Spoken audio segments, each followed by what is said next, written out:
قال اللہ تبارک و تعالی فی کلامہ المجید اعوذ باللہ من الشیطان الرجیم بسم اللہ الرحمن الرحیم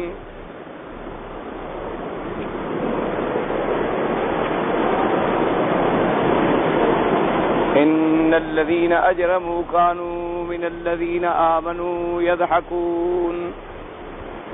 فإذا مروا بهم يتغامزون وَإِذَا انقلبوا إِلَىٰ أَهْلِهِمُ انقلبوا فَكِهِينَ وَإِذَا رَأَوْهُمْ قَالُوا إِنَّ هَٰؤُلَاءِ لَضَالُّونَ وَمَا أُرْسِلُوا عَلَيْهِمْ حَافِظِينَ الْيَوْمَ الَّذِينَ آمَنُوا مِنَ الْكُفَّارِ يَضْحَكُونَ عَلَى الْأَرَائِكِ يَنظُرُونَ هَلْ ثُوِّبَ الْكُفَّارُ مَا كَانُوا يَفْعَلُونَ۔ اللہ تبارک و تعالی نے سورۃ المطففین کے ان آخری آیات مبارکہ میں ارشاد فرمایا ہے ان الذین اجرموا كانوا من الذین آمنوا يضحكون۔ جیسے کہ آپ نے الحمدللہ پڑھا ہے کہ ابتدائے سورت میں اللہ تبارک و تعالی نے سخت وعید بیان فرمائی ان لوگوں کے لیے جو ناپ اور تول میں کمی کرتے ہیں۔ گول لفظ دو آئے ہیں، کیل کا اور وزن کا، لیکن یہ حکم جو ہے وہ عام ہے کہ ہر آدمی پر اللہ نے یہ چیز فرض فرما دی ہے کہ عدل سے کام لے، انصاف سے کام لے، کسی سے کوئی چیز خریدے یا کسی کو کوئی چیز بیچے، چاہے وہ پیمائش کر کے دے، چاہے وزن کر کے دے، چاہے گن کے دے، پورا ٹھیک انصاف کرے، پورا حق دے اور پورا حق لے۔ اسی طرح کوئی ملازم ہے، مزدور ہے، نوکر ہے، جو اس کا معاہدہ ہے اس معاہدے کے تابع ٹھیک وقت پورا صرف کرے، اور اس مقررہ وقت میں اللہ نے جتنی اس کو قوتیں دی ہیں وہ پوری کی پوری بروئے کار لائے کام سر انجام کرنے میں۔ یہ نہیں کہ ایک آدمی وقت تو پورا لگاتا ہے لیکن کام نہیں کرتا، ایک آدمی 8 گھنٹے ڈیوٹی تو پوری دیتا ہے لیکن بیٹھا ہوا ہے ایک کیس لے کر اور دوستوں سے باتیں کر رہا ہے اور ضائع کر رہا ہے وقت کو اور پریشان کر رہا ہے لوگوں کو۔ تو یہ سارے لوگ جو ہیں وہ بھی متفقین ہیں۔ اسی طرح کوئی آدمی اللہ کی عبادات میں کمی کرے کہ اللہ نے حکم دیا ہے کہ نماز پورے ارکان کے ساتھ ادا کرو، طمانینت کے ساتھ ادا کرو، سکون کے ساتھ ادا کرو، ایک حرف پر آپ کا دھیان ہو، اللہ کی طرف کامل توجہ ہو، لیکن وہ رکوع پورا نہیں کرتا یا سجود پورا نہیں کرتا۔ اللہ نے حکم دیا کہ حج کرو تو پورا کرو لیکن وہ ارکان پورے نہیں کرتا۔ اللہ نے حکم دیا کہ عمرہ کرو تو پورا کرو لیکن وہ ارکان پورے نہیں کرتا۔ اللہ نے حکم دیا کہ زکوٰۃ دو تو ٹھیک حساب کر کے دو لیکن وہ پورا نہیں کرتا۔ تو سارے جو ہیں وہ اسی لفظ میں آ جائیں گے کہ ویل للمطففین۔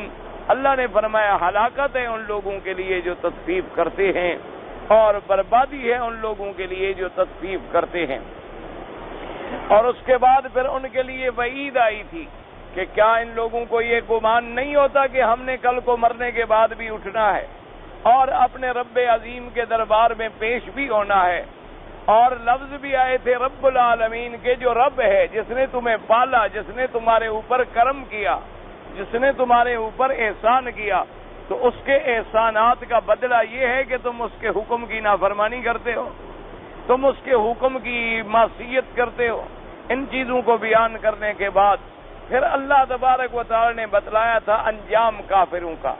فرمایا تھا ان کتاب الفجار لفی سجین، کہ کافروں کے نامہ اعمال جو ہیں وہ سجین میں ہوں گے، اور سجین جو ہے وہ 7 زمینوں کے نیچے کی جگہ کا نام ہے۔ کیونکہ جہنم بھی زمین میں ہے نیچے اور سجین بھی زمین کے نیچے ہے، کافروں کے ارواح بھی سجین میں ہوں گے اور ان کے نامہ اعمال جو ہیں وہ بھی سجین میں ہوں گے۔ آگے بیان کیا گیا تھا کہ کون لوگ ہیں جو کافر ہیں اور قیامت کی تکذیب کرتے ہیں۔ اللہ پاک نے فرمایا میرا مدنی صلی اللہ علیہ وسلم، قیامت کا انکار وہ کرتا ہے جو معتدی ہے، جو اپنے افعال میں تجاوز کرنے والا ہے، اور قیامت کا انکار وہ کرتا ہے جو اسیم ہے، جو اپنے اقوال میں بھی حد سے نکلنے والا ہے۔ اور جب ان پر ہمارے قرآن کی آیات پڑھی جاتی ہیں تو وہ بدبخت یہ کہتے ہیں اساطیر الاولین، یہ تو پرانے زمانے کے قصے کہانیاں ہیں، کوئی اللہ کا کلام یا اللہ کا حکم نہیں ہے۔ یعنی ایک تو انکار کرتے ہیں اور ایک استہزاء بھی ساتھ کرتے ہیں۔ اور اس کے بعد اللہ نے فرمایا کہ ان کے انکار اور ان کے استہزاء کی وجہ کیا ہے؟ ارشاد فرمایا کلا بل ران علی قلوبہم، اصل وجہ یہ ہے کہ ان کے دلوں پر گناہوں کا زنگ چڑھ گیا ہے، ان کے دلوں پر کفر کا میل آ گیا ہے۔ اور اسی طرح حدیث پاک بھی آپ نے پڑھی تھی کہ اگر کوئی بندہ گناہ کرتا ہے اس کے دل پر ایک سیاہ نقطہ لگ جاتا ہے، پھر دوسرا گناہ کرتا ہے تو دوسرا نقطہ لگ جاتا ہے، حتیٰ کہ اس کا دل جو ہے وہ سیاہ ہو جاتا ہے، پھر اس کو اچھائی اور برائی کے اندر کوئی تمیز باقی نہیں رہتی۔ اور اس کے بعد اللہ نے فرمایا تھا کہ ان کی سزا یہ ہے کہ قیامت والے دن بھی یہ اللہ کے دیدار سے محروم ہوں گے۔ جیسے دنیا میں انہوں نے اللہ کے فرمان کی تعمیل نہیں کی، اللہ کے پیغمبروں کی اطاعت نہیں کی، اللہ کے قرآن کے احکامات کو نہیں مانا، اللہ پاک بھی قیامت میں ان کو اپنی رویت سے بھی محروم کر دیں گے۔ اور اس سے یہ مسئلہ بھی ثابت ہوا تھا کہ اگر کافر رویت سے محروم ہوں گے تو مومنین کو اللہ اپنی زیارت بھی جو ہے کروائیں گے۔ ان آیات کے بیان کرنے کے بعد اللہ تبارک و تعالی نے پھر بیان فرمایا کہ یہ کافر جو ہیں کہاں ہوں گے؟ فرمایا ثم انہم لصال الجحیم، پھر ان کو جہنم میں جلایا جائے گا، جہنم میں داخل کیا جائے گا۔ ثم یقال ھذا الذی کنتم بہ تکذبون، پھر ان سے کہا جائے گا کہ کیا یہ وہی قیامت، وہی سزا، وہی جہنم ہے جس کی تم تکذیب کرتے تھے؟ یعنی بطور عذاب، بطور تہدید، بطور تقریر اور توبیخ کے کہا جائے گا۔ جیسے قرآن مقدس نے ایک دوسرے مقام پہ بھی فرمایا کہ اللہ کے فرشتے اللہ کے حکم سے جہنم والوں سے کہیں گے افسحر ھذا ام انتم لا تبصرون، کہ اے کافرو یہ جہنم جو ہے یہ کوئی جادو کی چھڑی تو نہیں، کوئی جادو کی آگ تو نہیں، کیونکہ تم دنیا میں کہتے تھے نا یہ قرآن نہیں جادو ہے، یہ وحی نہیں جادو ہے، یہ نبی نہیں جادوگر ہیں، تو آج یہ جہنم کی آگ جو ہے ذرا غور تو کرو، یہ جادو تو نہیں، یا تم اندھے ہو دیکھ نہیں رہے ہو کہ یہ جہنم کی آگ ہے؟ تو یہ بھی ان کو سزا ملے گی، تاکہ سزا جسمانی بھی ملے اور سزا جو ہے روحانی بھی ملے۔ ان آیات مبارک کے بعد پھر اللہ نے بیان فرمایا ابرار کا کہ کلا حقاً یہ پکی بات ہے، ان کتاب الابرار لفی علیین، کہ ابرار لوگوں کے نام اعمال جو ہیں وہ علیین میں ہوں گے۔ لیکن یاد رکھیں یہ لفظ ابرار جو ہے تمام مسلمانوں کو شامل ہے۔ ویسے تو ابرار وہ ہوتے ہیں جن کے درجے بڑے بلند ہوں، لیکن اس لفظ میں تمام مومنین شامل ہیں کہ جو ایمان پہ جن کی موت آئے گی ان کے نامہ اعمال جو ہیں وہ علیین میں ہوں گے۔ اور فرمایا کہ وہ علیین کیا ہے؟ فرمایا وہ 7 آسمانوں کے اوپر اللہ کے عرش کے نیچے ایک مقام ہے، وہاں پر مومنین اور ابرار کے نامہ اعمال اور ارواح ابرار اور ارواح المؤمنین جو ہیں وہ بھی علیین میں ہوں گی۔ اور اس کے بعد پھر اللہ تبارک و تعالی نے ان کے مراتب کا ذکر فرمایا، فرمایا وہ علیین ایسی جگہ ہے یشہدہ المقربون، کہ وہاں اللہ کے فرشتے، اللہ کے ملائکہ حاضر ہوتے ہیں۔ اور اس کے بعد مفسرین کرام نے فرمایا کہ ملائکہ، اللہ کے فرشتے جب ارواح مومنین کو لے جاتے ہیں تو ہر آسمان کے فرشتے ان کا استقبال کرتے ہیں، اور ہر آسمان کے فرشتے ان کے ساتھ جاتے ہیں اور علیین میں پہنچاتے ہیں۔ اور جب علیین میں پہنچا دیے جاتے ہیں تو وہ مقربین اللہ سے سوال کرتے ہیں کہ مولا ہمیں اجازت دو کہ ہم ان بندوں کے نامہ اعمال جو ہیں ان کا بھی مشاہدہ کر سکیں۔ تو اللہ تبارک و تعالی ان کو بھی مشاہدہ کراتے ہیں، اس لیے فرمایا تھا یشہدہ المقربون، اور اس کے بعد فرمایا کہ یہ ابرار جو ہیں ان کا مقام کیا ہوگا؟ فرمایا ان الابرار لفی نعیم. یہ اللہ کے نیک بندے، اور ابرار کا لفظ یاد رکھیں، اس کے بارے میں حضرت ابن عمر نے فرمایا تھا کہ ابرار اس کو کہتے ہیں الذین بروا الآباء والابناء، کہ جن لوگوں نے اپنے والدین کے بھی حق ادا کیے اور اپنی اولادوں کے بھی حقوق ادا کیے. یعنی انسان پر والدین کے بھی حقوق ہیں اور انسان پر اولاد کے بھی حقوق ہیں. والدین کے حقوق یہ ہیں کہ ان کی فرما برداری کرے، ان کی معصیت اور نافرمانی نہ کرے، ان کی اطاعت کرے اور ان کی خدمت گزاری کرے، اور جب تک وہ شریعت کے خلاف کوئی حکم نہ دے ہر حکم کی تعمیل کرے.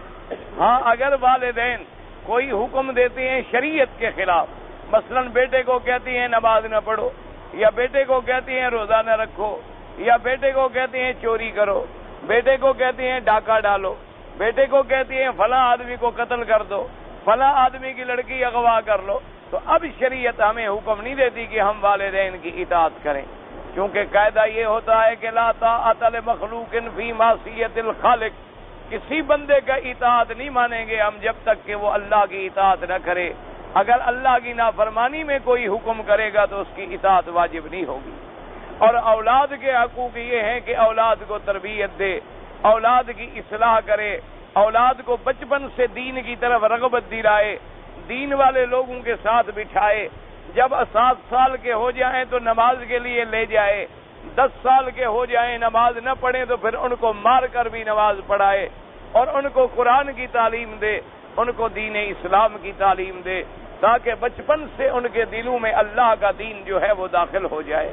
اور بڑے ہو کر وہی لوگ جو ہیں اپنے والدین کے بھی کام آتے ہیں. تو اس لیے فرمایا ان الابرار لفی نعیم، کہ ابرار جو ہیں وہ جنت کی نعمتوں میں ہوں گے، اور نعمتیں بھی ایسی ہوں گی جو ہمیشہ رہنے والی ہیں، دائمی ہوں گی. اور اس کے بعد فرمایا علی الارائک ینظرون، وہ اپنے تختوں پہ بیٹھے ہوں گے عرش میں اور دیکھتے ہوں گے. اب دیکھنے کا کیا معنی ہے یاد رکھیں، اس میں بھی 2 قول آئے تھے کہ یا تو وہ اپنے ملک کو اور علاقہ جو اللہ نے ان کو دیا ہے اس کو دیکھتے ہوں گے اور خوش ہوتے ہوں گے کہ یہ میرا رقبہ ہے، یہ میرا باغ ہے، یہ میری جائیداد ہے، یہ میری کوٹھیاں ہیں، یہ میرے محلات ہیں. اور جیسے حدیث پاک میں آیا، آپ نے پڑھا الحمدللہ، کہ جو جنتی آخری درجے کا چھوٹے درجے کا بندہ ہوگا اس کو بھی اللہ اتنی جائیداد دیں گے کہ 2000 سال تک چل کے دیکھتا رہے. اور جو اعلیٰ درجے کے مومن ہوں گے ان کو اللہ اپنا دیدار کروائیں گے 2 دفعہ. اور حدیث میں آیا تھا کہ ایک دن کے اندر 2 دفعہ ان کو دیدار نصیب ہوگا. تو جن کو جب اللہ کی رؤیت نصیب ہو جائے تو اس سے تو بڑی نعمت ہی کوئی نہیں دنیا میں نہ آخرت میں. اس لیے فرمایا ان الابرار لفی نعیم، ابرار جو ہیں وہ جنت کی نعمتوں میں ہوں گے. علی الارائک ینظرون، وہ اپنے تختوں پہ بیٹھے ہوں گے اور دیکھتے ہوں گے. پھر ان کی کیفیات کا ذکر آیا کہ تعرف فی وجوہہم نظرۃ النعیم، ان کے چہروں پر تر و تازگی ہوگی، ان کے چہروں پر ان نعمتوں کی وجہ سے ایک بشاشت ہوگی. کیونکہ یہ قاعدہ ہے کہ جب مومن کو یا انسان کو راحت اور خوشی ملے تو چہرہ آدمی کا کھل اٹھتا ہے، اور جب آدمی پر اللہ معاف کرے کوئی غم کے بادل گر جائیں، مصیبت گر جائے تو آدمی کا چہرہ سکڑ جاتا ہے اور آدمی کا رنگ سیاہ ہو جاتا ہے. تو اس لیے فرمایا کہ میرے بندے، جب میں اپنے مومن بندوں کو جنت میں بٹھاؤں گا تختوں پر تو ان کے چہروں سے بھی رونق ٹپکتی ہوگی. اور اس کے بعد فرمایا کہ ان کے پینے کا انتظام یہ ہوگا یسقون فیہا من رحیق مختوم، کہ ہم ان کو جنت کی شراب سے پلائیں گے، اور ایسی شرابیں جو مہر لگی ہوئی ہوں گی، اور ایسی شرابیں جن کی مہر جو ہے وہ بھی مسک سے ہوگی، یعنی مشک سے ہوگی. کیونکہ دنیا میں بھی قیمتی چیز جو ہو تو اس کو لاکھ ایک قسم کا مادہ ہوتا ہے جس میں یہ سونار لوگ زیوروں میں بھی ڈالتے ہیں، یا حجر اسود میں بھی آپ نے دیکھا ہے لگا ہوا ہے جس میں وہ حجر اسود کے چھوٹے چھوٹے پتھر جڑے ہوئے ہیں. اسے ہم لاکھ کہتے ہیں، اور عربی میں اس کو کہتے ہیں الطین الختام، مہر لگانے والی مٹی. تو اس سے آدمی کو سیل لگا دیتی ہیں، مہر لگا دیتی ہیں تاکہ آئندہ وہ کھلے نہیں اور بغیر اجازت کے کوئی اس کو کھول نہ سکے. تو اللہ نے فرمایا کہ ان مومنین کے لیے جو شرابیں ہوں گی ان پر جو مہر لگی ہوگی وہ مٹی کی نہیں بلکہ وہ مشک سے لگائی جائے گی. اور وہ مشک جو ہے وہ مشک بھی جنت کی ہوگی، کوئی دنیا کی مشک نہیں ہوگی۔ دنیا کی مشک کا کیا مقابلہ ہے؟ ویسے دنیا میں بھی مشک کی خوشبو جو ہے بڑی معروف خوشبو ہے، یعنی جو صحیح قسم کا مشک ہے جسے مشک نافع کہا جاتا ہے، جو ایک سیاہ رنگ کے ہرن کے نافے سے نکلتا ہے، اگر وہ صحیح معنی میں مشک ملے تو آدمی اتنی دور سے بھی سینگے تو فوراً خون جاری ہو جائے گا، اتنی اس میں گرمی ہوتی ہے اور اتنی اس میں خوشبو ہوتی ہے، اتنی اس کے اندر طاقت ہوتی ہے۔ اور یہ بھی حدیث مبارک میں آیا ہے کہ میرے آقا نے بھی خوشبو مشک کی استعمال فرمائی ہے، اور اسی طرح حدیث مبارک میں عنبر کا ذکر بھی آیا ہے اور مشک کا ذکر بھی آیا ہے اور عطر عود کا ذکر بھی آیا ہے، جو یہاں اب بڑے بڑے لوگ عرب عود استعمال کرتے ہیں، یہ بھی حضور پاک نے بھی استعمال فرمایا ہے۔ اور اس زمانے میں بھی یہ عود جو ہے یہ ہند سے جاتا تھا۔ عود اصل میں ایک لکڑی ہے، اسی لکڑی کو وہ پگھلا کے اس سے جو نکلتا ہے اس کا تیل، اسی کو اصل میں عود کہا جاتا ہے، اور سب سے اعلیٰ جو ہے وہ عود ہندی ہوتا ہے۔ اور بھی ملکوں میں عود پیدا ہوتا ہے، لیکن سب سے زیادہ معروف جو ہے وہ عود الہندی ہے۔ تو یہ عطر ایسی ہیں کہ جن کو میرے آقا نے بھی پسند فرمایا، صحابہ رضوان اللہ علیہم اجمعین نے بھی پسند فرمایا۔ اس زمانے میں تو خالص ملتے ہوں گے، آج تو خالص ملنے کا امکان بہت کم ہے، اور ملتے ہوں گے تو اتنے مہنگے کہ عام آدمی خرید نہیں سکتا ہے۔ اس کے قسم کی خوشبوئیں بنا دی گئی ہیں، لیکن وہی عطر جو ہیں ان کا ملنا مشکل ہوتا ہے۔ جیسے کہ عطر عنبر ہے، عنبر میں اصل ایک مچھلی ہے جس کا نام ہی عنبر ہے، اور وہ مچھلی اتنی بڑی ہوتی ہے کہ صحابہ کہتی ہیں کہ ہم ایک دفعہ جنگ میں جا رہے تھے اور راستے میں ایک جگہ ہم نے قیام کیا تو اس مچھلی کی پشت پہ بیٹھے رہے، انہوں نے سمجھا کہ کوئی ٹیلا ہے، حالانکہ وہ مچھلی تھی۔ تو جب آدمی انہیں خیال آیا دیکھا تو وہ مچھلی تھی، تو کہتے ہیں کئی دن تک ہم اس کا گوشت کاٹ کاٹ کے کھاتے رہے، لیکن پھر بھی وہ ختم ہونے میں نہیں آئی، یعنی ایک پورا لشکر اس کو کھاتا رہا۔ اتنی بڑی وہ مچھلی ہوتی ہے اور اس کا نام عنبر کہلاتے۔ آج تک بھی وہ مچھلی سمندروں میں پائی جاتی ہے، اور وہ مچھلی جو ہے وہ سال میں ایک دفعہ قے کرتی ہے، جیسے آدمی کو الٹی آتی ہے اسی طرح وہ سال میں ایک دفعہ قے کرتی ہے، اور وہ مادہ جو اس کے پیٹ سے نکلتا ہے وہ سمندر پہ تیرتے تیرتے ساحلوں پہ آ جاتا ہے، اور جو کنارے پہ لوگ ہوتے ہیں جاننے والے وہ اس کو پکڑ لیتے ہیں، وہی عنبر کہلاتا ہے۔ اسی کا نام جو ہے وہ عنبر ہے، یہ اس مچھلی کے پیٹ سے برآمد ہوتا ہے۔ اور مشک جو ہے وہ مشک نافع معروف ہے، اور اسی طرح عود جو ہے وہ ایک لکڑی ہے، جیسے اگر ایک لکڑی ہے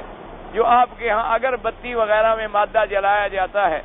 اسی طرح اور بھی دنیا میں بہت لکڑیاں ہیں، جیسے سندل کی ایک لکڑی ہے، یا جیسے آس کی ایک لکڑی ہے،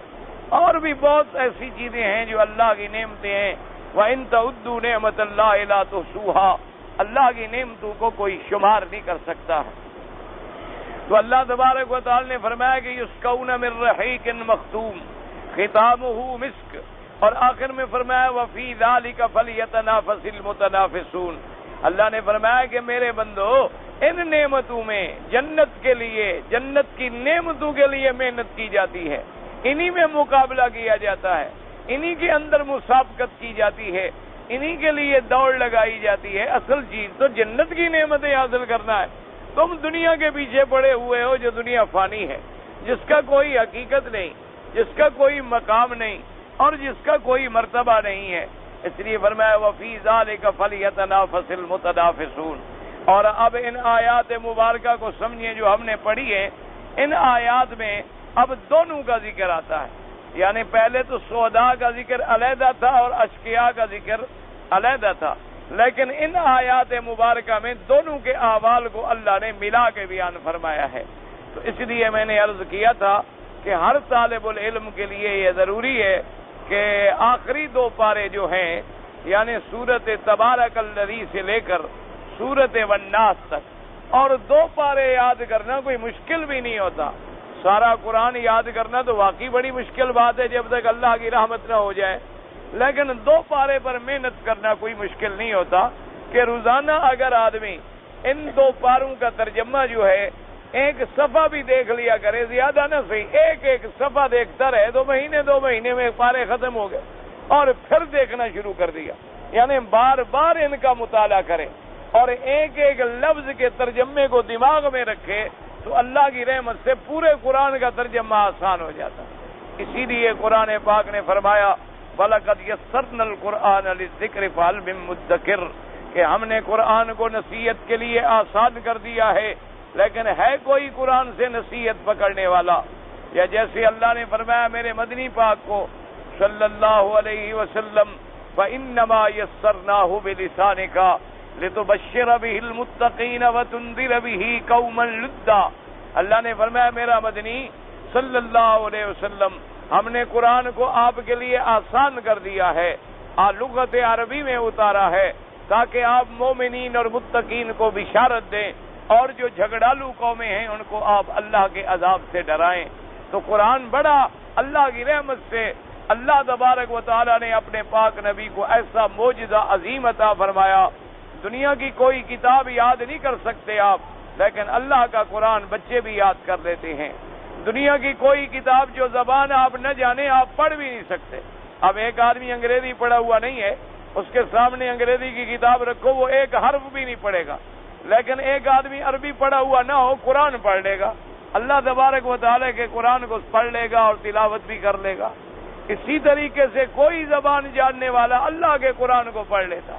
تو لہذا چونکہ آپ کو اللہ نے تفسیر ابن کثیر جیسی نعمت عظیمہ سے نوازا ہے تو اس نعمت کا شکر آپ ادا کریں اور اس کے لیے محنت کریں کہ یہ 2 پارے جو ہیں ان کو بار بار دہرائیں، بار بار اس کا مطالعہ کریں تاکہ اللہ تبارک و تعالیٰ اس محنت کو قبول کر لے اور آگے پھر تمہیں کام کرنے کا موقع ملے. یہ قاعدہ ہوتا ہے کہ آدمی علم سیکھے اور پھر لوگوں کو سکھلائے، علم کا مسئلہ سیکھے اور گھر والوں کو بات پہنچائے، اپنے محلے کو بات پہنچائے، اپنے احباب کو بات پہنچائے. اللہ کے قرآن میں جب آپ دل لگائیں گے، اور یہ دنیا تو معمولی چیز ہے، دنیا تو ایسی چیز ہے جو کافر کے گھر میں بھی ہوتی ہے اور یہودی کے گھر میں بھی ہوتی ہے اور نصرانی کے گھر میں بھی ہوتی ہے. اصل نعمت جو ہے وہ آخرت کی نعمتیں ہیں جو اللہ تبارک و تعالی ہم کو، آپ کو، ہر مسلمان کو اپنے رحمت کے ساتھ نصیب فرما دے. اب جناب ان آیات میں غور کریں جو آپ نے ابھی تلاوت کی. فرمایا ان الذین اجرموا کانوا من الذین آمنوا یضحکون وَإِذَا مَرُّوا بِهِمْ يَتَغَامَزُونَ. اللہ نے فرمایا کہ تحقیق جو کافر لوگ ہیں یہ مومنین کو دیکھ کے ہنستے ہیں، مومنین سے ٹھٹھا اور مخول کرتے ہیں. وَإِذَا مَرُّوا بِهِمْ يَتَغَامَزُونَ، اور جب مومنین پہ گزرتی ہیں تو آنکھوں میں اشارے کرتے ہیں. کیا معنی؟ مسلمانوں کو دیکھتے ہیں تو ہنستے ہیں کہ اچھا یہ مسلمان ہیں، اچھا یہ ہمارا مقابلہ کریں گے، مذاق کرتے ہیں. جیسے کہ ایک صحابی ہیں حضرت خباب رضی اللہ تعالی عنہ، تو وہ لوہے کا کام کرتے تھے، لوہار کا کام کرتے تھے. وہ فرماتی ہیں کہ عمرو بن العاص کافر تھا، میرے پاس آیا کہ مجھے کوئی تلوار بنا دو. میں نے اس کو تلواریں بنا دی لیکن اس نے مجھے پیسے نہ دیے. تو کافی دنوں کے بعد میں ان کے پاس گیا اور میں نے کہا کہ بھائی وہ میرے پیسے ہیں، مزدوری ہے تمہارے ذمہ، وہ مزدوری لے آؤ. وہ کہنے لگا ایک شرط پہ مزدوری دے سکتا ہوں، حتیٰ تکفر بمحمد صلی اللہ علیہ وسلم، کہ میں نے سنا مسلمان ہو گئے ہو، اگر حضور کا انکار کر دو اور اسلام کو چھوڑ دو تو پھر میں تمہیں مزدوری دوں گا. تو صحابی نے کہا کیا کر رہے ہو کہ میں اللہ کے نبی کو چھوڑ دوں اور اسلام کو چھوڑ دوں؟ انت تموت ثم تبعث، تم مرو پھر قبر سے اٹھ کے بھی کھڑے ہو جاؤ تب بھی میں اسلام کو نہیں چھوڑ سکتا. اس نے کہا کہ اچھا یعنی میں مروں گا اور پھر قبر سے بھی اٹھوں گا؟ نے کہا. اس نے کہا ہاں عجیب بات ہے یار، ہم نے سنا ہے کہ وہاں بڑی نعمتیں ملیں گی اور حوریں ملیں گی اور باغ ملیں گے اور بڑی بڑی چیزیں ملیں گی، تو ایسا کرو تم پیسے مجھ سے وہی لے لینا، وہاں میں تم کو دے دوں گا. یعنی بطور استہزاء. تو مسلمان جو ہیں، مسلمان چونکہ غریب تھے، فقیر تھے، ابتدا کے اندر ضعیف تھے، تو کافر ان سے مذاق کرتے تھے کہ دیکھو جی یہ جا رہی ہے حضور کی جماعت. حضرت بلال کو دیکھتے تھے، کہتے دیکھو جی یہ جا رہا ہے بلال. نعوذ باللہ، اور کبھی کبھی کہتے کہ دیکھو جی یہ پہاڑی کوا جا رہا ہے، ایسے استہزاء کرتے تھے مومنین کے ساتھ۔ حتیٰ کہ جس دن مکہ فتح ہوا، حضور نے فرمایا حضرت بلال رضی اللہ تعالی عنہ سے،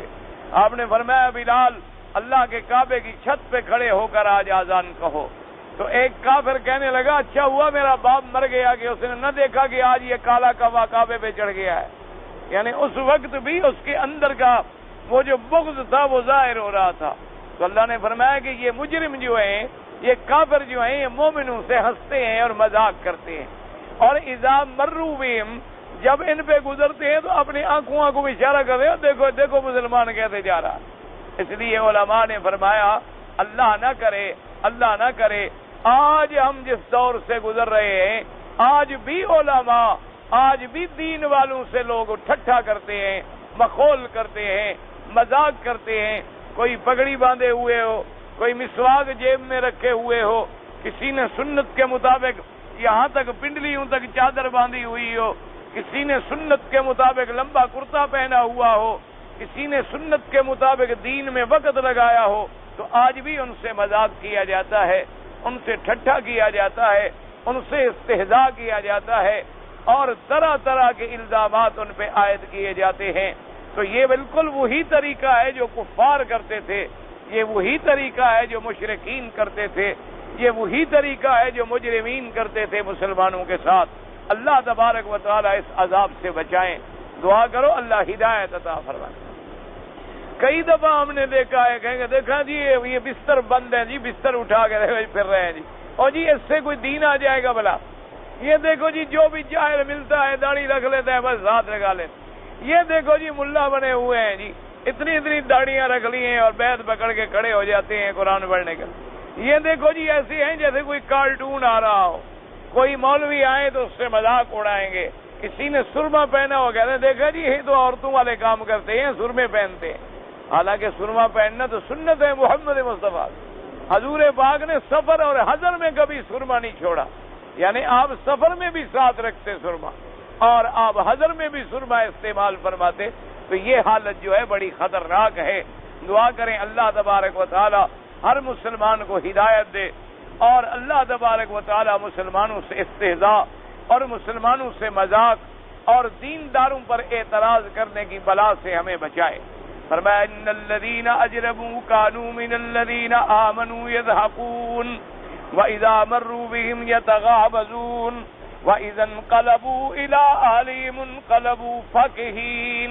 اور فرمایا جب یہ مجرمین، جب یہ کافر لوٹتے ہیں اپنے گھروں کو، جب یہ اپنے گھروں کو آتے ہیں، فاکہین مانا باتیں بناتے ہیں، یعنی اور بعد نے کہا کہ مذاق کرتے ہیں، اصل میں لفظ وہی ہے باتیں بناتے ہیں، یعنی جب اپنے گھروں کو لوٹتے ہیں کہتے ہیں سنا ہے تم نے آج مسلمان کیا کر رہے تھے، سنا ہے تم نے آج مسلمان کہتے ہیں کہ ہم جناب کیسر کسرا کے ملک بھی فتح کر، روٹی ملتی نہیں کھانے کو، کیسر کسرا سے لڑنے جا رہے ہیں، دیکھو جی ان کے گھر میں تو روٹی نہیں ہے، یہ بیچارے کپڑے پہننے سے آ رہی ہیں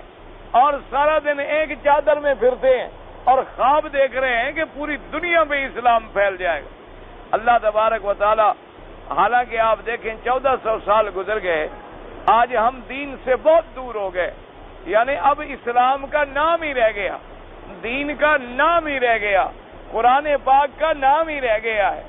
اور لیکن اس کے باوجود آپ دیکھیں کہ آپ کے سامنے مجاہدین افغانستان کا قصہ ہے، یہ تو اب پوری دنیا کے سامنے، یعنی آپ دیکھیں اتنی بڑی داڑھی ہے، سب داڑھی والے ہی لڑ رہے ہیں، کوئی بے داڑھی والے کتنے ہوں گے، سب وہی بیچارے جن کو دین سے رغبت ہے،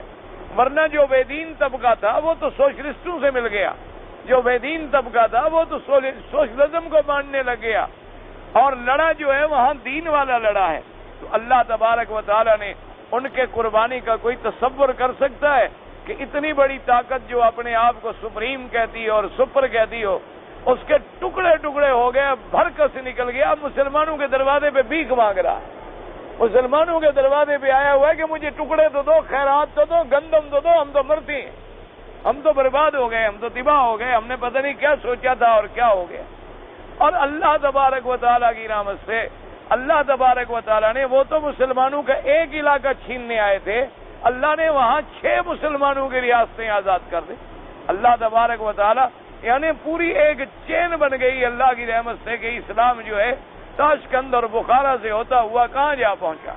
تو یہ مسلمانوں سے مذاق کرنا جو ہے یہ نہ سمجھیں اللہ کی بڑی طاقت. اللہ تبارک و تعالی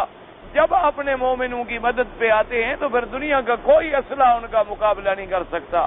دنیا کا کوئی دماغ ان کا مقابلہ نہیں کر سکتا. اس لیے فرمایا جب یہ گھروں کو لوٹتے ہیں تو مذاق کرتے ہیں اور باتیں بناتے ہیں. وَإِذَا انقلبوا إِلَىٰ أَهْلِهِمُ انقلبوا فَكِهِينَ وَإِذَا رَأَوْهُمْ قَالُوا إِنَّ هَٰؤُلَاءِ لَضَالُّونَ. اللہ نے فرمایا یہ کافر جب مومنوں کو دیکھتے ہیں, مسلمانوں کو دیکھتے ہیں تو کہتے ہیں یہ گمراہ ہیں. کہتے ہیں یہ مسلمان جو حضور کے پیچھے لگ گئے نا, محمد عربی کا کلمہ پڑھنے لگے, یہ تو گمراہ لوگ ہیں. دیکھو باپ دادے کا دین چھوڑ دیا, باپ دادے کے طریقے کو چھوڑ دیا, باپ دادے والی منت بنوتیاں چھوڑ کے محمد عربی کے پیچھے لگ گئے, یہ تو گمراہ ہو گئے. تو یاد رکھیں اسلام نے ہمیں بتلایا کہ ہر باطل فرقے والا حق والے کو گمراہ کہتا ہے. یعنی جتنی کافر ہیں ان کے نزدیک مسلمان گمراہ ہیں, جتنی حق والے ہیں وہ کافروں کے نزدیک وہ سب گمراہ ہیں. تو اس لیے فرمایا کہ یہ کافر لوگ الٹا ان کو کہتے ہیں ان ہؤلاء لضالون, کہ یہ وہ لوگ ہیں جو گمراہ ہیں. ہدایت کریں ان کو, بچائیں. یہ کون ہے فیصلہ کرنے والے کہ یہ گمراہ ہے؟ وما ارسلوا علیہم حافظین فالیوم الذین آمنوا من الکفار یضحکون. اللہ نے فرمایا پھر آج کے دن یعنی قیامت کے دن, آخرت کے دن, آج مومن ایمان والے جو ہیں وہ کفار کو دیکھ کے ہنستے ہوں گے. اللہ نے فرمایا دنیا میں تو کافر ہنستے تھے نا, تو آج مسلمان جو ہیں جب کافروں کو جہنم میں ڈالا جائے گا اور جب مومن ان کو دیکھیں گے ہنسیں گے, دیکھیں وہ آگے وہ بڑے بڑے سردار دیکھو کہاں پڑے ہیں, وہ بھی ہنسیں گے, وہ دیکھو ابو جہل کہاں پڑا ہے, ابھی لہب کہاں پڑا ہے, قارون کہاں پڑا ہے, فرعون کہاں پڑا ہے, شداد کہاں پڑا ہے. تو اس لیے ایک حدیث مبارک میں آتا ہے کہ اللہ تبارک و تعالی جنت سے ایسا انتظام کر دیں گے کہ جنت میں بیٹھے بیٹھے مومنین جو ہیں وہ کافروں کو جہنم میں دیکھیں گے کہ کس حال میں اب جل رہے ہیں, کیسے برباد ہو رہے ہیں, اور پھر اس پہ ہنسیں گے. اللہ فرمائیں گے تم دنیا میں ہنستے تھے, آج آخرت میں مومن تم پہ ہنس رہے ہیں. فَالْيَوْمَ الَّذِينَ آمَنُوا مِنَ الْكُفَّارِ يَضْحَكُونَ عَلَى الْأَرَائِكِ يَنظُرُونَ. اپنے اپنے تختوں پہ بیٹھے ہوں گے اور دیکھتے ہوں گے جہنمیوں کو, ان کے احوال کو. هَلْ ثُوِبَ الْكُفَّارُ مَا كَانُوا يَفْعَلُونَ. اللہ پاک نے فرمایا کہ آج کافروں کو بدلہ مل گیا, آج کافروں کو سزا مل گئی جو دنیا میں وہ مسلمانوں کے ساتھ کرتے تھے, جو مسلمانوں کے ساتھ تضحیک کرتے تھے, مسلمانوں کے ساتھ استہزاء کرتے تھے, مسلمانوں کے ساتھ ٹھٹا اور مخول کرتے تھے. آج ان کو ٹھیک ٹھیک بدلہ مل گیا ہے کہ نہیں مل گیا؟ یعنی مل گیا ہے, کیونکہ اللہ تبارک و تعالی پورا پورا بدلہ دیں گے آخرت میں. مومن کو اس کے ایمان کا,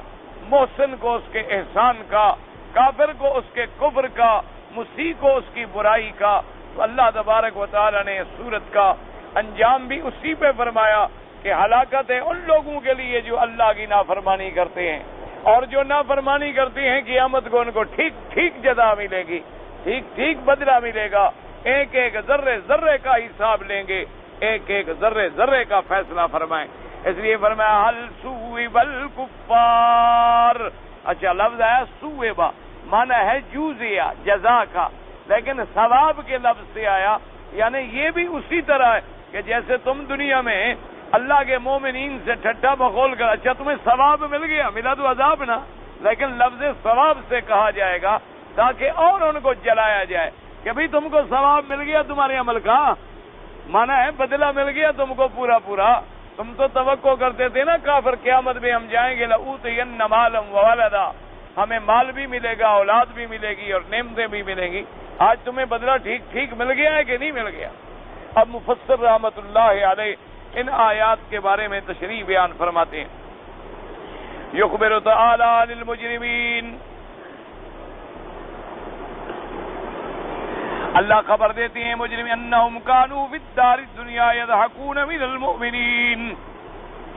ایستہزئون بہم ویعتقرونہم، اللہ فرماتی ہیں کہ مجرمین جو کافر ہیں دنیا کی زندگانی میں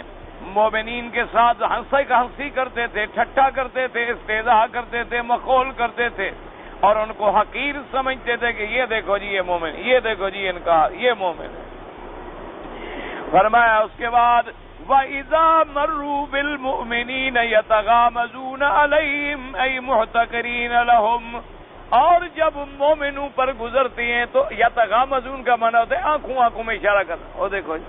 وہ دیکھو جی یہ نبی کے ماننے والے جا رہے ہیں۔ اللہ معاف فرمائے، آج کل مسلمان بالکل یہی حال ہے۔ آج کل اللہ تبارک و تعالیٰ رحمت فرمائے، یعنی آپ کسی آج کل کے موجودہ دور کے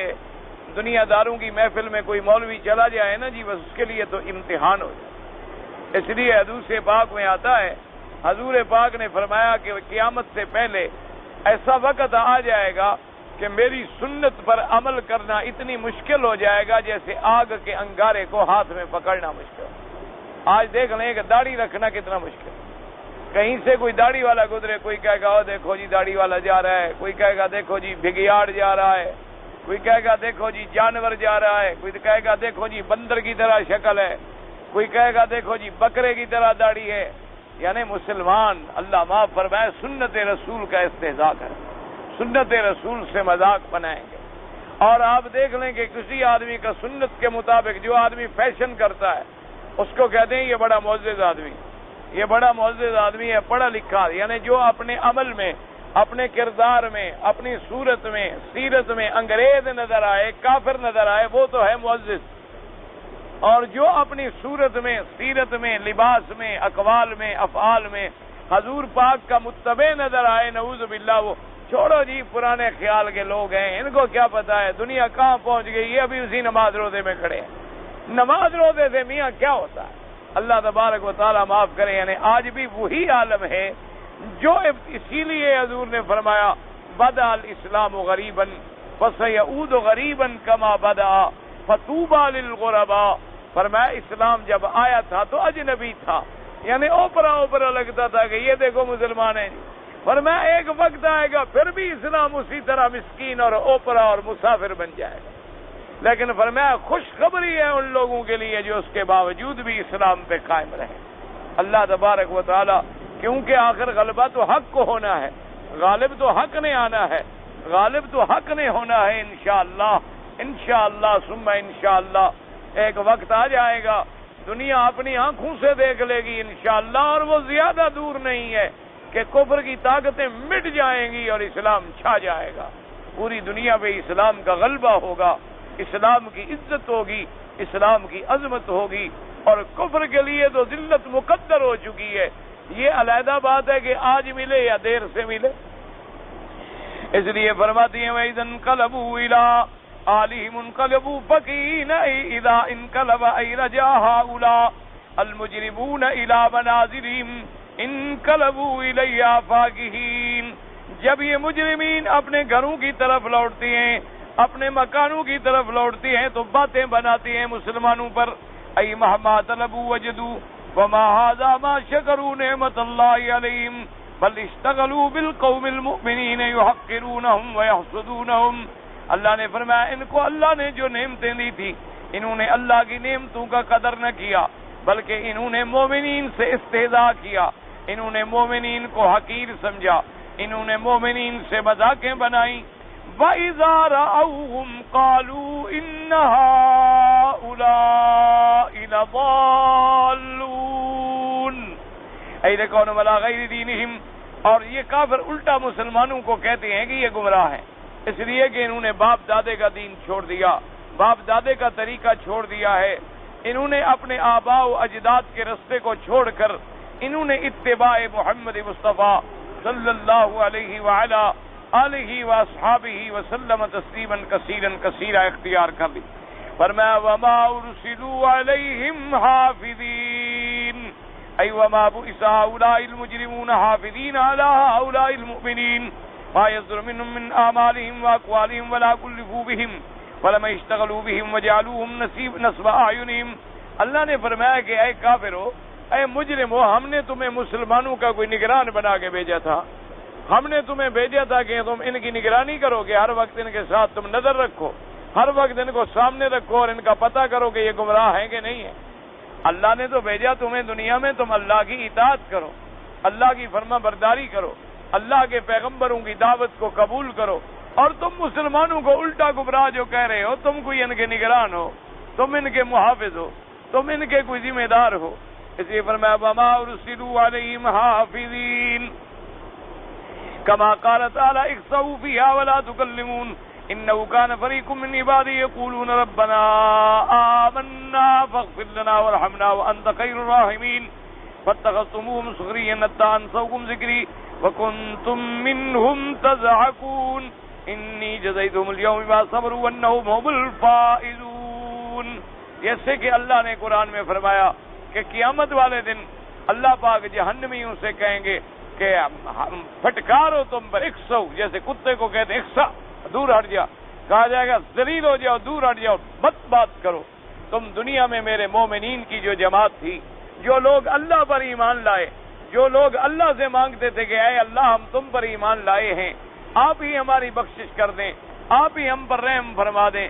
آپ ہی بہتر رحم فرمانے والے ہیں۔ فاتخذتموہم سخریا، تم نے ہمارے مومن بندوں کو دنیا میں مذاق کی جگہ بنا لیا تھا، تم ان سے مذاق کرتے تھے۔ تو یاد رکھو انی جزیتہم اليوم بما صبروا، آج میں نے مومنین کو ان کے بدلے دے دیے ہیں اور تمہیں بھی جہنم کی سزا مل گئی۔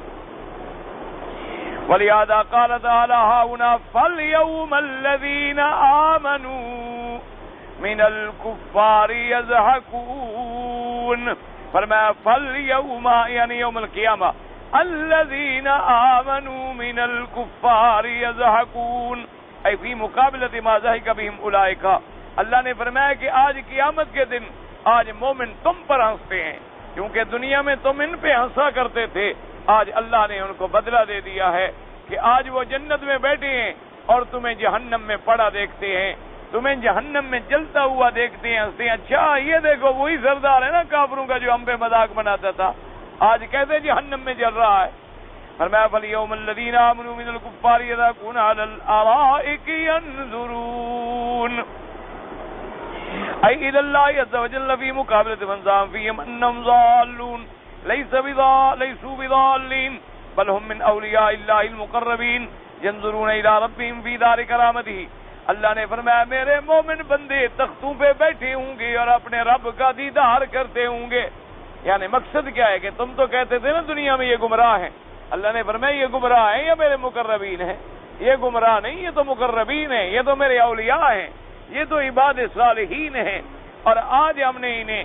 آخرت میں ایسا مرتبہ دیا ہے کہ یہ جنت میں بھی بیٹھے ہیں اور ان کو نعمتیں بھی ملی ہیں اور اپنے پروردگار کی زیارت بھی کر رہے ہیں۔ اس لیے فرمایا علی الارائک ینظرون، وقولہ تبارک و تعالی هل ثوب الكفار ما كانوا يفعلون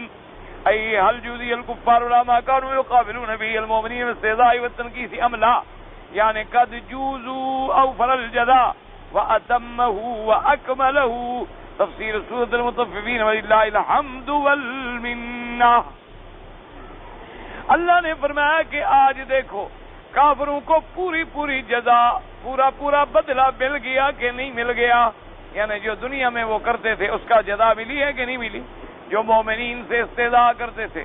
مومنین کی تحقیر کرتے تھے، مومنین کی شان گھٹاتے تھے، آج اللہ نے مومنین کو شان والا بنا دیا، رفعت والا بنا دیا، درجات والا بنا دیا، اور ان کے دشمنوں کو اللہ نے جہنم میں سزا میں ڈال دیا۔ فرماتے قد جوزوا اوفر الجزاء، تحقیق ان کو پورا بدلہ مل گیا، پوری سزا مل گئی، پوری سزا انہیں ملی، بوجہ ان کے کفر کے، بوجہ ان کے شرک کے، بوجہ ان کے استہزاء کے۔ الحمدللہ اللہ کی رحمت سے، اللہ کے فضل سے سورۃ المطففین کی تفسیر جو ہے وہ پوری ہوئی، اور اس کے ساتھ انشاءاللہ پھر سورۃ الانشقاق ہے۔ سورۃ الانشقاق جو ہے اللہ تبارک و تعالیٰ کی رحمت سے، اللہ کے فضل سے پھر ہم تلاوت کریں۔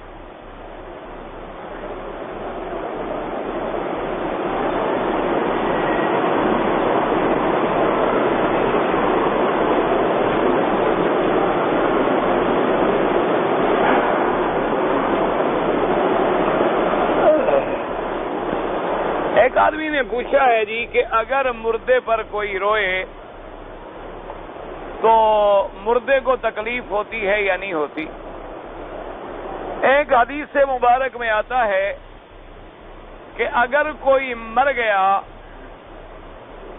اور مرنے والے کے بعد اس کے گھر والے رشتہ دار ماتم کرتے ہیں، روتے ہیں، چیختے ہیں، تو حدیث میں آتا ہے کہ اس مردے کو بھی تکلیف ہوتی ہے۔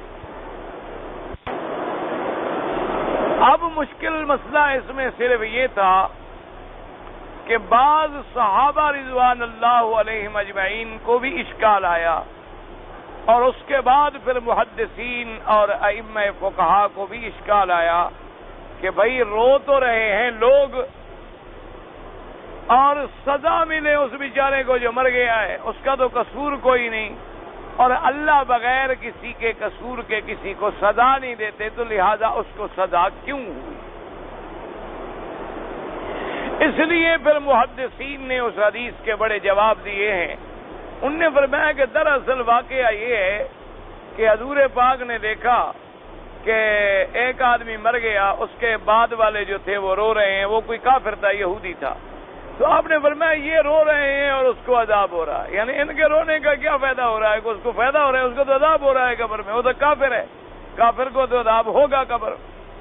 اور بعض محدثین کرام نے فرمایا کہ اس کی وجہ یہ ہے کہ اگر مرنے والا خود وصیت کر گیا کہ میرے اوپر بڑا ماتم کرنا اور بڑے لوگوں کو بلانا تاکہ لوگوں کو پتہ لگے کہ فلاں سردار مر گیا ہے،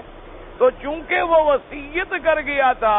اس کی وصیت کی تعمیل میں لوگوں نے ماتم کیا، تو اب اس کو بھی قبر میں عذاب ہوتا ہے، اس کو عذاب ہوتا ہے وصیت کرنے کا، نہ کہ ان کے رونے کی وجہ سے ان کو عذاب ہوتا ہے۔ اس لیے بعد محدثین کرام نے اس حدیث مبارک کا جواب یہ بھی عطا فرمایا، اور بعض محدثین کرام نے اس کا ایک اور جواب بھی دیا ہے۔ انہوں نے کہا کہ ہر بندے کے ذمے ہے نا کہ اپنے اہل والوں کو، گھر والوں کو دین سکھائے، تو یہ بھی تو اس کو لازم تھا کہ ان کو نصیحت کرتا کہ میرے بعد ماتم نہ کرنا، میرے بعد واویلا نہ کرنا، میرے بعد اگر اس نے نہیں کیا تو اس نے دین کی ایک بات میں کمی کی، اب اس کے بچے رو رہے ہیں تو اس کو بھی عذاب ہوگا۔ اس لیے محدثین کرام نے ان آیات مبارکہ کو اور ان احادیث مبارکہ کو جمع کیا، لیکن یاد رکھیں یہ رونے کے مراد یہ ہے کہ جیسے جاہل روتے ہیں، کیا مانا کہ کپڑے پھاڑ ڈالے، سروں میں مٹیاں ڈالتے ہیں، چہروں کو تھپڑ مارتے ہیں، اور کئی کئی دن تک جناب عورتیں بلا کے بٹھا دیتی ہیں، جب بھی کوئی نیا رشتہ دار آئے گا تو وہ رونا شروع کر دیں گے، وہ جناب رونا شروع کر دیں گے۔ ایک ہے آنسو بہانا، کہ کسی کے غم میں آدمی کے آنسو نکل آئیں، یہ منع نہیں ہے، یہ رونا منع نہیں ہے، یہ رونا تو اللہ کی رحمت کی دلیل۔ حدیث پاک میں آتا ہے حضور ہمارے آقا سرکار مدینہ خاتم الانبیاء حبیب کبریا حضرت محمد مصطفیٰ احمد مجتبیٰ صلی اللہ علیہ وآلہ آلہ وصحبہ وسلم تسلیما کثیرا کثیرا، آپ اپنی بیٹی کے بیٹے کی میت کو اپنی گود میں رکھے ہوئے آنسو مبارک بہا رہے ہیں، اور فرمایا واللہ یا ابراہیم انا بفراقک لمحزونون، فرمایا اے میرے بیٹے ابراہیم ہم تمہاری جدائی میں اداس بیٹھے ہیں، لیکن اپنی زبان سے ہم کچھ نہیں کہیں گے مگر وہ جو اللہ کا حکم ہے، انا للہ و انا الیہ راجعون۔ تو ایک صحابی نے پوچھا حضور آپ تو ہمیں رونے سے منع کرتے ہیں اور آپ رو رہے ہیں، حضور نے فرمایا اس رونے سے کون منع کرتا ہے؟ میں نے تو منع کیا ہے ماتم کرنے سے، میں نے منع کیا ہے واویلا کرنے سے۔ جیسے آج کل اللہ معاف فرمائے، آج کل تو ایک ماتم کی نئی قسم نکلی ہے کہ انگارے بچھا دیتے ہیں اور انگاروں پہ چل کے ماتم کرتے ہیں، اور ایک اور قسم ہے کہ لوہے کی زنجیریں پکڑ کے مار کے اپنے بدن کو خون کر رہے ہیں، اور ماتم کس کا کر رہے ہیں؟ جو زندہ ہے۔ ماتم حضرت حسین کا ہے نا، حضرت حسین شہید ہیں کہ نہیں ہیں؟ تو شہید کے بارے میں تو قرآن کا فیصلہ ہے کہ شہید زندہ ہوتے ہیں، تو زندہ کا کیا ماتم بھائی؟ ان کے تو درجے بلند ہو گئے، ان کے تو مراتب بلند ہو گئے۔ تو یہ ساری کیا یہ ایک رواج ہیں، قسمیں ہیں، پاؤں میں پارا لگا لیتے ہیں، انگاروں پہ چل لیتے ہیں، لوگوں نے سمجھا کہ آؤ بڑے جناب پہنچے ہوئے بزرگ آ گئے ہیں، کچھ نہیں ہوتا، یہ ساری شعبدہ بازیاں ہوتی ہیں، یہ سارے مکہ۔ اس لیے بہرحال ایسا رونا جو ہے وہ شریعت میں حرام ہے اور میت کو عذاب ہوتا ہے۔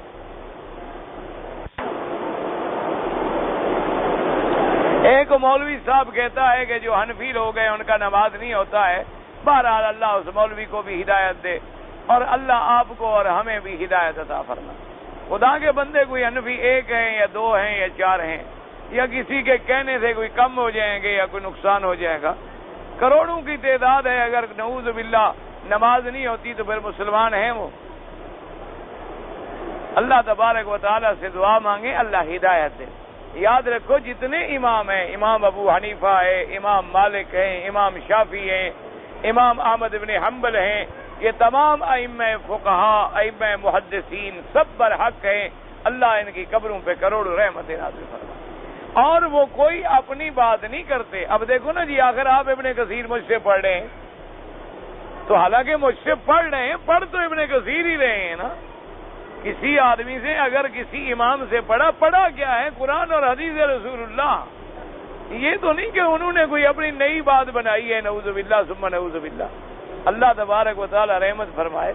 کہتی ہیں جی حضور کے زمانے میں تو کوئی امام نہیں تھا، جب حضور موجود تھے تو پھر بھی امام کی ضرورت ہے۔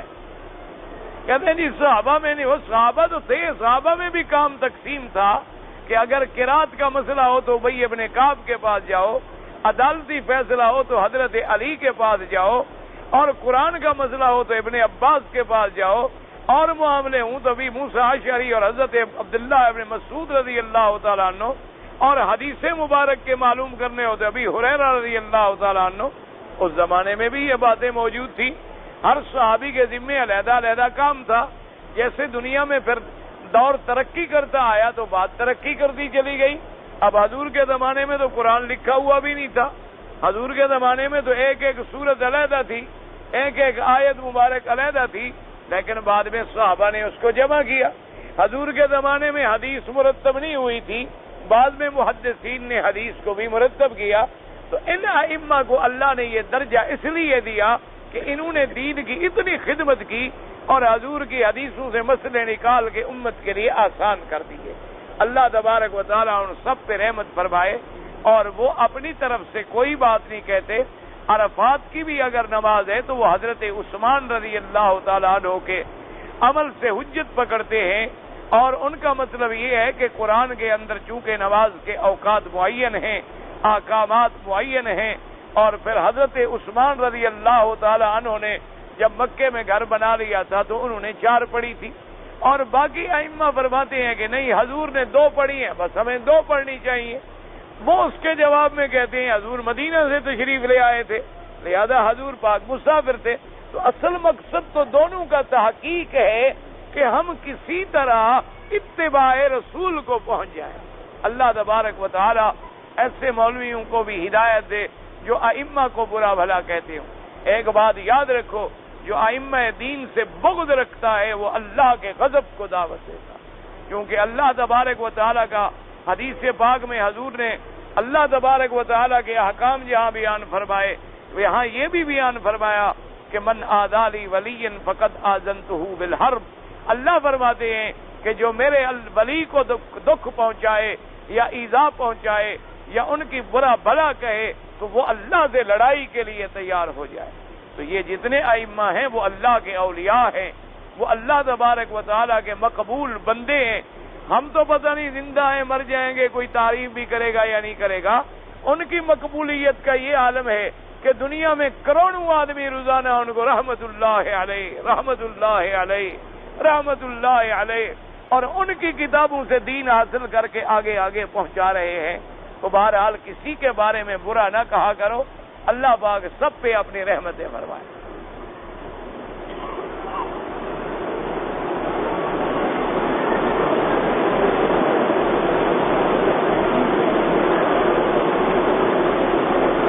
بس وہ جو کہتا ہے ٹھیک کہتا ہے، اس مولوی صاحب کو اللہ ہدایت دے بس،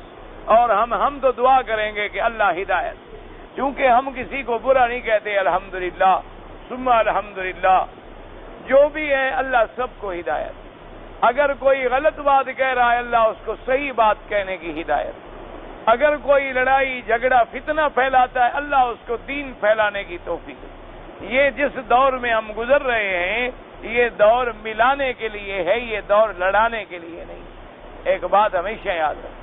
اور پھر ہمارے آگے جب ایک بڑا میدان پڑا ہے کہ ہم کفر کا مقابلہ کریں، یہودیت کا مقابلہ کریں، نصرانیت کا مقابلہ کریں، قادیانیت کا مقابلہ کریں، ہندو مت کا مقابلہ کریں، مشرکین کا مقابلہ کریں، اصل مسائل کو چھوڑ کے ان فروعی مسائل پہ اگر ہم لڑتے رہے تو نتیجہ کیا نکلے گا؟ اس لیے دعا کریں اللہ ہدایت سے۔ بس اگر آدمی سجدے میں ہو،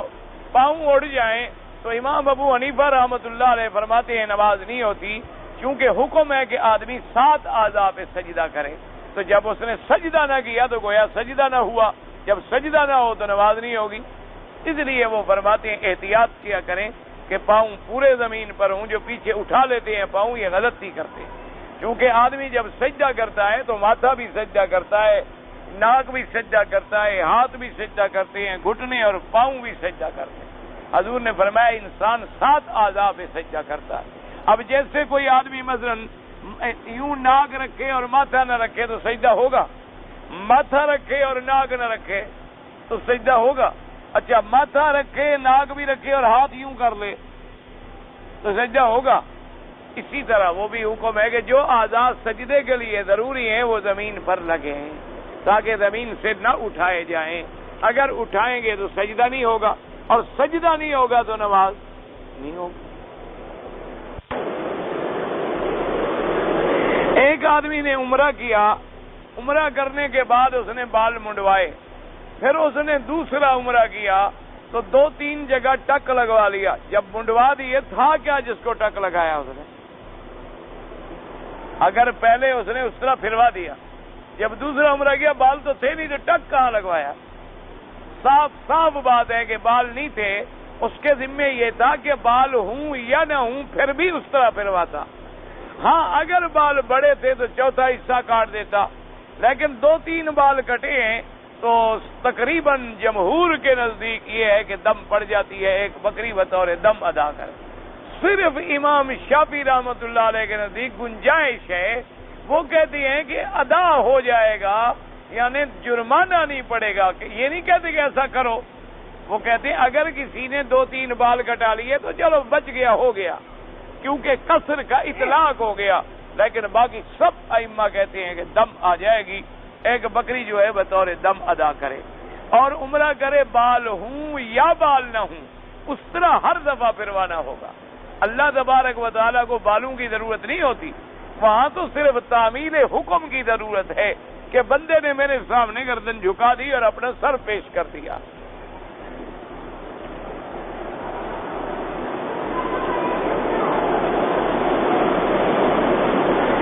ایک آدمی مکے میں رہنے والا ہے، اس کے رشتہ دار یا دوست پتہ نہیں جدہ میں ہیں، اگر ان کو وہ ملنے کے لیے جائے، ہاں اگر کوئی آدمی مکے میں رہتا ہے،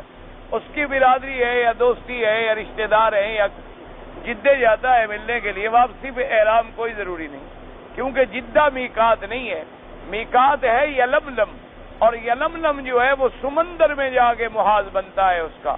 اور دوسری میقات ہے جوحفہ، اور جوحفہ جو ہے وہ رابق کے قریب ہے،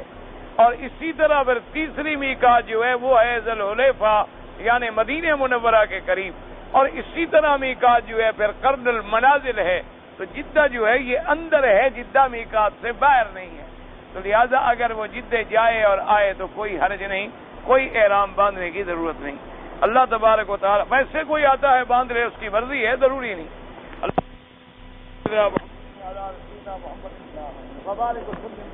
یا اللہ یا اللہ یا رحمان یا رحیم یا حی یا قیوم یا ذی الجلال والاکرام، یا اللہ اپنی رحمت سے اسلام کی عزت کا فیصلہ فرما، یا اللہ کفر کی ذلت کا فیصلہ فرما، یا اللہ پورے عالم میں ہدایت کی فضا پیدا فرما، یا اللہ پورے عالم میں مسلمانوں میں جوڑ پیدا فرما، یا اللہ پورے عالم میں مسلمانوں کو دین کی تبلیغ کی توفیق عطا فرما، گھر گھر میں دین پہنچانے کی توفیق عطا فرما، یا اللہ ہر بندے کو امر بالمعروف اور نہی عن المنکر کی توفیق عطا فرما، یا اللہ مسلمان ملکوں کی حفاظت فرما، یا اللہ مسلمان ملکوں میں امن و امان قائم فرما، یا الہ العالمین مسلمان ملکوں میں قرآن اور سنت کا قانون جاری فرما، یا اللہ حرمین شریفین کو قیامت تک ہر فتنے میں محفوظ فرما، ہر مسلمان کو حرمین کا ادب نصیب فرما، یا اللہ حرمین کی محبت نصیب فرما، یا اللہ ہمیں اپنی اور حضور پاک انبیاء کرام، صحابہ اعظام، آل بیت کرام اور اولیاء کرام کی محبت نصیب فرما، یا اللہ بیماروں کو شفا عطا فرما، بے حیاؤں کو حیا عطا فرما، بے دینوں کو دین عطا فرما، بے اولادوں کو اولاد عطا فرما، قرض داروں کے قرض عطا فرما، جن کا رزق تنگ ہے ان کے رزق میں برکتیں عطا فرما، یا اللہ ہمیں مانگنا نہیں آتا، بغیر مانگے اپنی رحمتیں عطا فرما، یا اللہ اس بارش سے رحمت کی بارش بنا، یا اللہ اس سے اپنے بندوں کو اور اپنے میلاد کو فائدہ اور نفع پہنچا، یا اللہ اپنے عذاب رفع فرما، یا الہ العالمین مجاہدین کشمیر، افغانستان، فلسطین کی قدم قدم پہ مدد فرما، یا اللہ کشمیر، فلسطین، بیت المقدس اور کابل پہ کلمہ محمد عربی کا جھنڈا بلند فرما، یا الہ العالمین شان کن فیکون کا اظہار فرما، یا اللہ بابری مسجد کی حفاظت فرما، یا اللہ مسلمان جس ملک میں ہیں ان کی جان، مال، آبرو، عزت کی حفاظت فرما، یا اللہ مسلمانوں کو آپس کے جھگڑے دور فرما، یا اللہ ہماری ظاہری اور باطنی اور روحانی اور جسمانی بیماریاں اور پریشانیاں سب دور فرما، ہماری حاجات اپنی رحمت سے پوری فرما، ربنا تقبل منا انك انت السميع العليم، ربنا لا تزغ قلوبنا بعد إذ هديتنا وهب لنا من لدنك رحمة انك انت الوهاب، ربنا لا تؤاخذنا ان نسينا واخطأنا، ربنا ولا تحمل علينا إصرا كما حملته على الذين من قبلنا، ربنا ولا تحملنا ما لا طاقة لنا به، واعف عنا واغفر لنا وارحمنا أنت مولانا فانصرنا على القوم الكافرين، ربنا آتنا في الدنيا حسنة وفي الآخرة حسنة وقنا عذاب النار، ربنا هب لنا من أزواجنا وذرياتنا قرة أعين واجعلنا للمتقين إماما، ربنا هب لنا من لدنك رحمة وهيئ لنا من أمرنا رشدا، اللهم إنا نسألك العفو والعافية، اللهم إنا نسألك الهدى والتقى والعفاف والغنى، اللهم اغفر لنا كل ذنب واعف عنا كل جنب وفرج عنا كل كرب، اللهم اجعل لنا وللمسلمين من كل هم فرجا ومن كل ضيق مخرجا ومن كل بلاء عافية، اللهم ارزقنا نعيم الدنيا ونعيم الآخرة،